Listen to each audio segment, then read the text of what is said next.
السلام علیکم دوستو، میرا نام ہے موئز اور آپ دیکھ رہے ہیں انفو بائی موئز چینل۔ دوستو کہتے ہیں کہ جب انسان کو بھوک لگی ہو تو وہ کچھ بھی کھا لیتا ہے، لیکن کچھ ایسے کھانے بھی ہیں جن کو کھانے کا دل آپ کا کبھی نہیں کرے گا۔ چلیے شروع کرتے ہیں۔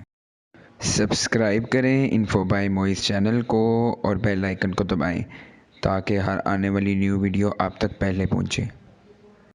کیسو مرزو دنیا کا سب سے بڑا پنیر ہے۔ سارڈینی کی خاصیت سے بنا ہوا جو میگوٹس کے لیے قدرتی افزائش کا بن جاتے ہیں۔ پنیر کے اوپری حصے کو ڈھکن کی طرح کھول دیا جاتا ہے تاکہ مکھیاں اندر انڈے دے سکیں۔ مکھیوں کا لاروا پنیر کو ہضم کرنا شروع کر دیتا ہے، پھر اس کو ابال لیا جاتا ہے۔ ابالنے کا عمل اتنا جدید ہوتا ہے کہ سڑنے کے قریب ملائم اور مائع ساخت ہو جاتا ہے۔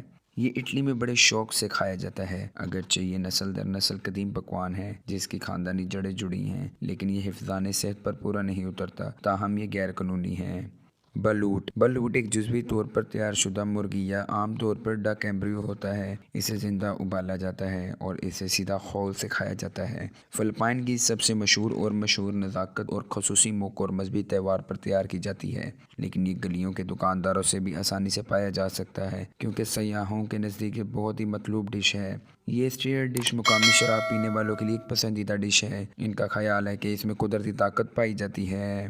ہکرل شاک یہ ایک بوسیدہ لاش ہے جس کا ذائقہ مضبوط پنیر کی طرح ہوتا ہے۔ اس کی ایجاد وائکنگز نے ایک ایسے وقت میں کی تھی جس میں انہیں زیادہ سے زیادہ کھانا بچانا پڑا تھا۔ انہوں نے ایک مضبوط تکنیک تیار کی جو آج بھی استعمال کی جاتی ہے۔ گرین لینڈ شارک انسانوں کے لیے بہت زہریلا ہوتا ہے، لہٰذا انہیں چٹانوں اور ریت کے بیچ دفن کرنا پڑتا ہے جو زہریلے مادوں یعنی یورک ایسڈ اور ٹریماٹی ایلمین آکسائڈ کو دور کرتا ہے۔ گوشت کو 6 سے 12 ہفتوں تک خمیر کے لیے چھوڑ دیا جاتا ہے اور پھر اسے کھود کر کئی مہینوں تک خشک کر لیا جاتا ہے اور پھر اسے کھایا جاتا ہے۔ ٹیونا آئی بال جب آپ جاپان کی مارکیٹ میں سمندری غذا والے شعبے پر ایک نظر ڈالیں اور کچھ آنکھیں آپ کو پیچھے سے دیکھ رہی ہوں تو گھبرائیے گا مت، یہ آنکھیں مچھلی ٹیونا کی ہوں گی جس کو جاپان اور چائنا میں بڑے شوق سے کھایا جاتا ہے۔ ٹیونا آئی بال کو ایک لذت سمجھا جاتا ہے جو مختلف طریقوں سے یعنی تلی ہوئی، ابلی ہوئی، بھنی ہوئی اور ہلکی ابلی ہوئی تیار کی جاتی ہے۔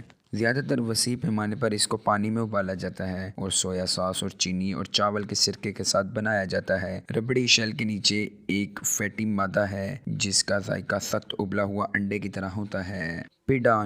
پیڈان عام طور پر صدی کے انڈوں کے طور پر جانا جاتا ہے۔ کالا انڈا ایک بوسیدہ انڈا ہے جو بدبو کی وجہ سے گندک کی طرح کا ہوتا ہے۔ اس انڈے کو نمک، مٹی اور راکھ میں رکھا جاتا ہے تاکہ اس کو اچھے سے پکایا جا سکے۔ کہا جاتا ہے کہ اس کا ذائقہ سخت ابلے ہوئے انڈے کی طرح ہوتا ہے اور 1 درجن گنا زیادہ ہوتا ہے کیونکہ اس کے ذائقے کو سپر چارج کیا جاتا ہے۔ اس کو امونیا کی چھڑکاہٹ کے ساتھ ایک پکے ہوئے تیز اور کریمی جیسا تصور کرے تو امید ہے آپ کو پسند نہیں آئے گا۔ یہ چائنا میں بہت کھایا جاتا ہے۔ چیپولینز اگر آپ ادھر رہتے ہیں جدھر بہت سی ٹڈیاں ہوں تو کیا آپ انہیں کھانا پسند کریں گے؟ نہیں، ہرگز نہیں، لیکن میکسیکو میں ٹڈیاں بہت شوق سے کھائی جاتی ہیں۔ میکسیکو والے کہتے ہیں کہ ایک تسلی بخش ناشتہ ہے اور بھرپور غذائیت بخشتا ہے اور باقی ناشتوں کے مقابلے میں زیادہ اچھا ہے۔ لوگ اس کو کھانے اوگزاکا جاتے ہیں جو اس کو مختلف اقسام کے لیے پکانے کے لیے مشہور ہے۔ اس کو نمک کے ساتھ بنایا جاتا ہے اور سارا سال کھایا جاتا ہے۔